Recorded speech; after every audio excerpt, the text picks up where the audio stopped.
Terrence Crawford, Jose Benavidez. I'm butchering his last name, so I'm gonna call him Jose from here on out. But they finally had their fight today on ESPN, and it was a very entertaining fight until a certain point. So let's hop into these rounds right quick. Let me just say, as a quick overview of the fight, that it was a very high level, very competitive fight for the first half. And then it kind of snowballed in the second half of the fight. But all in all, each round was still very entertaining. Just a nice fight and shows that boxing is still just a great combat sport. But in round one, Jose Benavidez, I'm going to just call him Jose. I gave him round one because he kind of controlled the pace. Of course, it's like a filling out round, but he was in control. He was there to fight, and Crawford couldn't take control in this round. Benavidez kind of kept control, and I gave him round one. In round two, I had it as a close round that could have went either way, but I ended up giving it to Crawford because I think he did threw just enough punches to win that round. In round three, I gave it to Crawford because he stepped on the gas, threw more punches, and finally started to get Jose to kind of break his posture a little bit, because to this point, he's really holding his posture really good and making it tough for Crawford to get off. But he finally starts to break down a little bit in round three.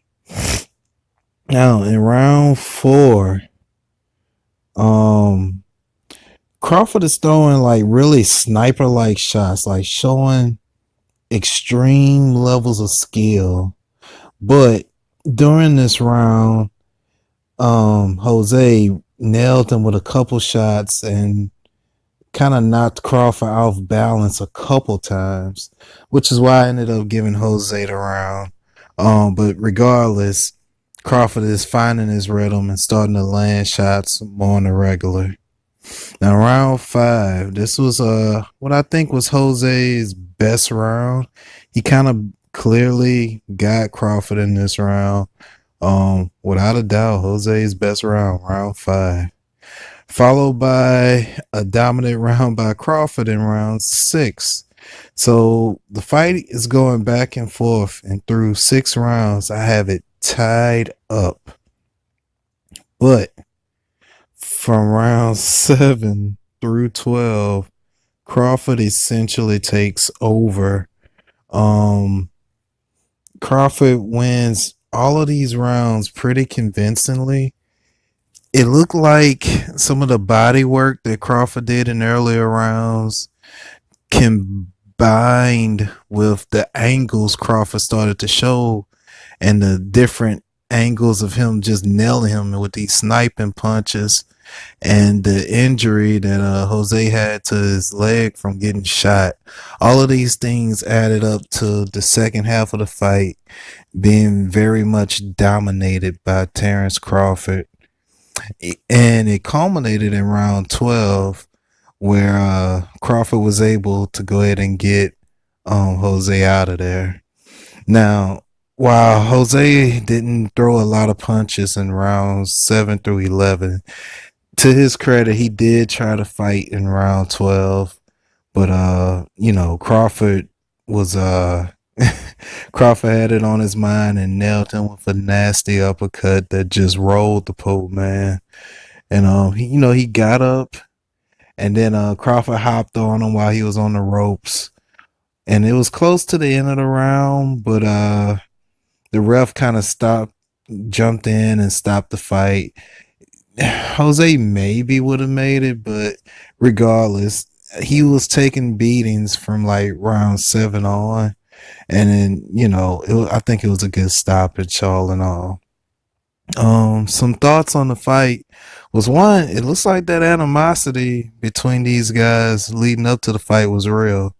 Like, they did not want to touch gloves. They had this look and demeanor and energy throughout the fight. Like they really wanted to mess over each other. So to me, it gave out the impression that that was real. It wasn't just to hype up a fight.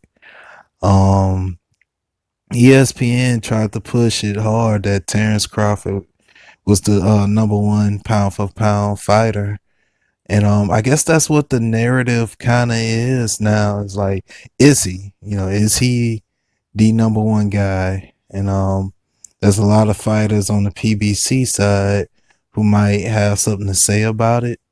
But what I will say is that Crawford showed extreme skill, and Jose, for that first half of the fight, was almost perfect for Crawford because he gave him enough of a challenge.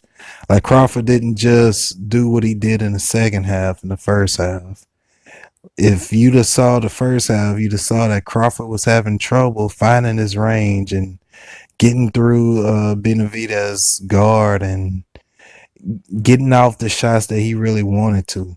But he kept at it. Like his stamina was just like a 10 on a game. Like he didn't let up once he got going. And it was really entertaining to see. And Crawford would be problematic for anybody. Arguably, he is the number one pound for pound fighter. I don't know. It is definitely something that's up for grabs. And with so many fighters around that weight that's at a high level who's on that pound for pound list, I think he's going to have to face some of them before he could be declared, the undisputed top guy. But he definitely had a great showing for himself and showed that he's a class above most fighters. Everybody wants to talk about him and Spence. I would love to see that fight. Terrence Crawford is definitely an elite fighter. And I'm glad that ESPN, like going forward with boxing, seems to be positioning Crawford as kind of their top guy. I'm happy for him. Get your money. But also getting that ring with Errol Spence. We all looking forward to it. If I had to rank this fight, I would have to rank it a C plus. Like if the whole fight was like the first half, this would have easily been a B plus. But because Benavidez couldn't hang in there in that second half, it kind of dropped down the fight. It became like a showcase for Crawford. But regardless, it was still entertaining and worth watching. If not for anything, the great knockout and the real competitive first half. So anyway, those were my thoughts on the fight with Crawford and Benavidez or Benavidez. And until next time. Peace.